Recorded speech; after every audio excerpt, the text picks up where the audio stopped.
శుక్లాంబరధరం విష్ణుం శశివర్ణం చతుర్భుజం ప్రసన్నవదనం ధ్యాయేత్ సర్వవిఘ్నోపశాంతయేత్.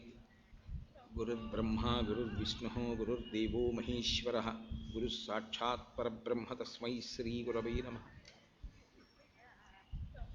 వ్యాసాయ విష్ణురూపాయ వ్యాసరూపాయ విష్ణవే నమో వై బ్రహ్మనిధయే వాసిష్ఠాయ నమో నమః. కూజంతం రామ రామేతి మధురం మధురాక్షరం ఆరుహ్య కవితాశాఖాం వందే వాల్మీకికోకిలం. శృతిస్మృతిపురాణానాం ఆలయం కరుణాలయం నమామి భగవత్పాదశంకరం లోకశంకరం. వాగర్ధావివ సంపృక్తౌ వాగర్ధప్రతిపత్తయే జగతః పితరౌ వందే పార్వతీపరమేశ్వరౌ. సూక్తిం సమగ్రయతున స్వయమేవ లక్ష్మీః శ్రీరంగరాజమహిషీ మధురైకటాక్షైః. వైదగ్ధ్యవర్ణకునగుంభనగౌరవైర్యాం కండూలకర్ణకుహరాः కవయోధయంతి. హైమోత్ఫపుండ్రమజహన్మకుటం సునాసం మందస్మితం మకరకుండలచారుగండం. బింబాధరం బహుళదీర్ఘకృపాకటాక్షం శ్రీవేంకటేశముఖమాత్మనిసన్నిధత్తాం. విమలపటీ కమలకుటీ పుస్తకరుద్రాక్షసస్తహస్తపుటీ కామాక్షీ పక్ష్మలాక్షీ కలితవిపంచీ విభాసి వైరించీ. మనోజవం మరుతతుల్యవేగం జితేంద్రియం బుద్ధిమతాం వరిష్టం వాతాత్మజం వనరయూథముఖ్యం శ్రీరామదూతం శిరసా నమామి. ఆపదామపహర్తారం దాతారం సర్వసంపదాం లోకాభిరామం శ్రీరామం భూయో భూయో నమామ్యహం. హరి ఓం. పరమేశ్వర స్వరూపైన సభకి నమస్కారం. ప్రదోషవేళ దాటింది. ఈ కాలం పరమశివనామాల్ని చదువుకోవడానికి అత్యంత యోగ్యమైన కాలం కనుక ఒక్కసారి 8వ పేజీలో ఉన్నటువంటి శివాష్టోత్తర శతనామ స్తోత్రాన్ని అందరం కలిసి చదివి తదనంతరం ఉపన్యాసాన్ని ప్రారంభం చేస్తాను. శివో మహేశ్వర శంభుః పినాకీ శశిశేఖరః వామదేవో విరూపాక్షః కపర్దీ నీలలోహితః శంకరశూలపాణిశ్చ ఖట్వాంగీ విష్ణువల్లభః సిపి విష్టోంబికానాథః. అక్కడ పొరపాటు పడింది. శ్రీకంఠో భక్తవత్సలః భవశర్వస్త్రిలోకేశః సితికంఠః శివాప్రియః ఉగ్రకపాలీకామారీ అంధకాసురసూదనః గంగాధరో లలాటాక్షః కాలకాలః కృపానిధిః భీమః పరశుహస్తశ్చ మృగపాణిర్జటాధరః కైలాసవాసీ కవచీ కఠోరస్త్రిపురాంతకః వృషాంకో వృషభారూఢో భస్మోద్ధూళితవిగ్రహः సామప్రియస్వరమయः త్రయీమూర్తిరనీశ్వరः. అక్కడ సర్వమయ అని పడింది, స్వరమయః. సర్వజ్ఞ పరమాత్మా చ సోమసూర్యాగ్నిలోచనః హవిర్యజ్ఞమయః సోమః పంచవక్త్రః సదాశివః విశ్వేశ్వరో వీరభద్రో గణనాథః ప్రజాపతిః హిరణ్యరేతా దుర్ధర్షో గిరిశో గిరీశో నఘః భుజంగభూషణో భర్గో గిరిధన్వీ గిరిప్రియః కృత్తివాసాః పురారాతిః భగవాన్ ప్రమదాధిపః మృత్యుంజయ సూక్ష్మతను జగద్వ్యాపీ జగద్గురు వ్యోమకేశో మహాసేనః మహాసేనజనకశ్చారువిక్రమః రుద్రో భూతపతిస్థాణుః అహిర్భూత్న్యో దిగంబరః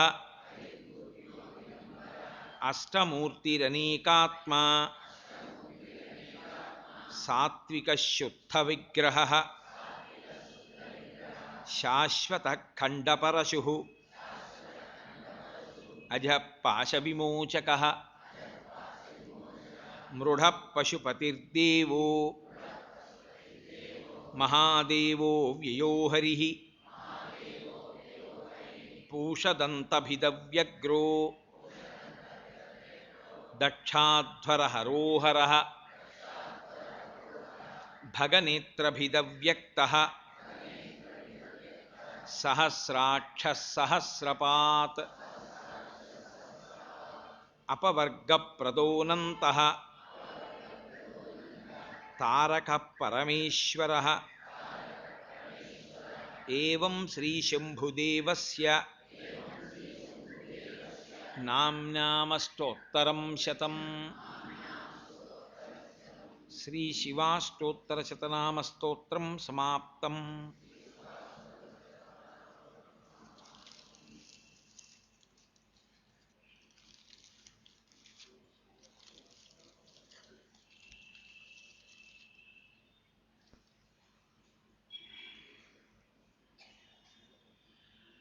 శంకర భగవత్పాదులు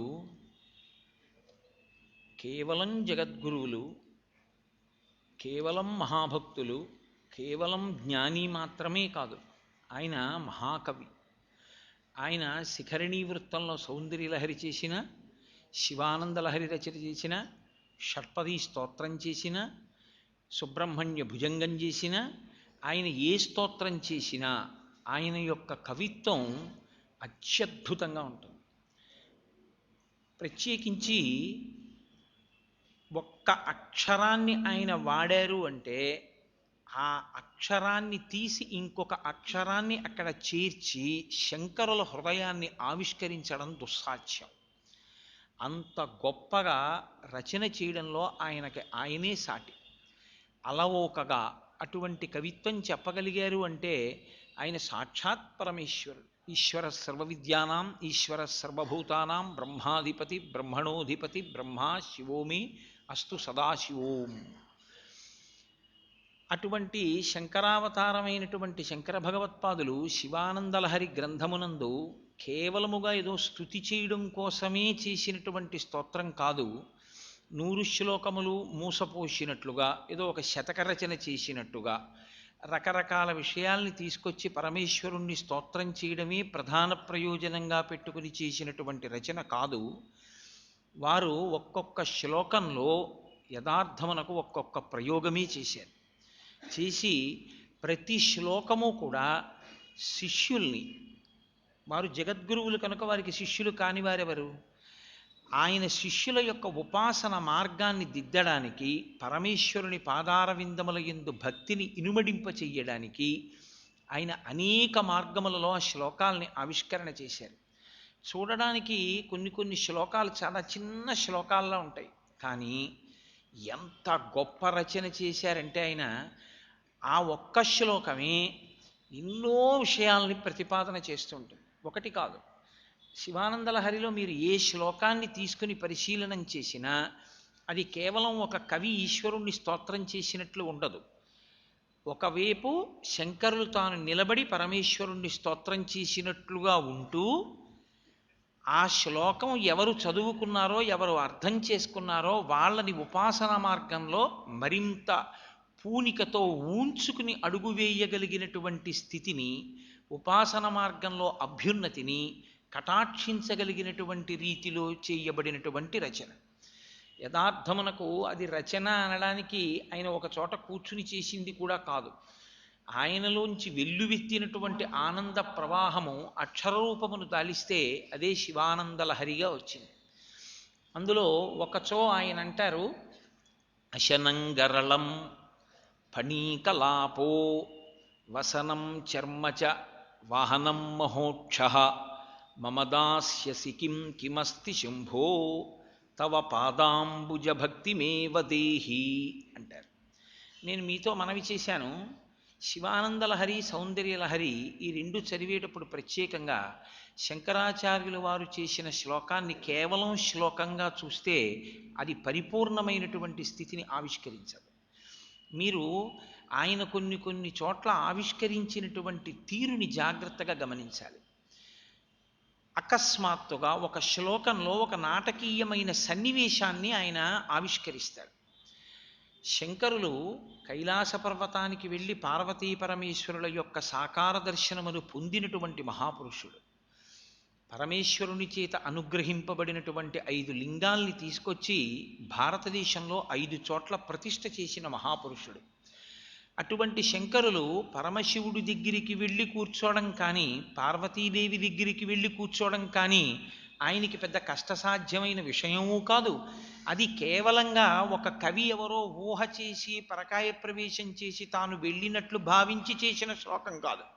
ఆయన యథార్థములుగా కైలాసమునకు వెళ్ళి పార్వతీ పరమేశ్వర దర్శనము చేసిన వారే. దానికి సాక్ష్యాధారమే సౌందర్యలహరి 5 శివలింగాలు. కాబట్టి అటువంటి శంకర భగవత్పాదులు ఒకనాడు కైలాస పర్వతం మీదకి వెళ్ళారు. మీరు అలాగే ఆ శ్లోకాన్ని ఊహ చేస్తే దానికి అందం ఉంటుంది. మీరు చూడండి, ప్రీతి అని ఒక మాట ఉంటుంది లోకంలో. ఆ ప్రీతి ఉన్న చోట్ల ఏమవుతుందంటే ఆ వ్యక్తిని చూడగానే లోపల నుంచి సంతోషమో కారుణ్యమో లేకపోతే ఆ ప్రీతి భావనయో ఉత్పన్నమై ఒక్కసారి ముఖంలో ప్రత్యేకించి కళ్ళల్లో స్ఫుటంగా కనపడుతుంది. మయి జనని దృష్టి సకరుణ అంటారు సౌందర్యలహరిలో ఒక చోట. అమ్మా, నీ కన్నులలో నన్ను చూసినప్పుడు కారుణ్యరసం కనపడిందమ్మా అన్నారు. అలా శంకరులు కైలాస పర్వతం మీదకి వెళ్ళి పరమశివ దర్శనానికి వెళ్ళి కూర్చున్నారు. కూర్చుంటే లౌకికంగా కూడా ఒక ఆచారం ఉంది కదండి. మీరు మా ఇంటికి వచ్చారనుకోండి, నేను అప్పుడు ఏదో కాఫీ తాగుతున్నాను. నేను మర్యాదకి ఏమంటాను?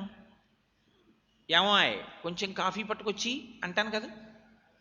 నాకు కాఫీ అలవాటు లేదండి, నేను తాగను అని మీరు అన్నారనుకోండి, ఓ మంచి అలవాటు, కాఫీ తీసుకోకుండా ఉండగలగడం మంచి అలవాటు, చక్కటి అలవాటు చేసుకున్నారు, దాన్ని అలా నిలబెట్టుకోండి అని ఒక కితాబ్ ఇవ్వడం జరుగుతుంది. కనీసం నాకు ఆ దుర్వ్యసనం ఉన్నాయి.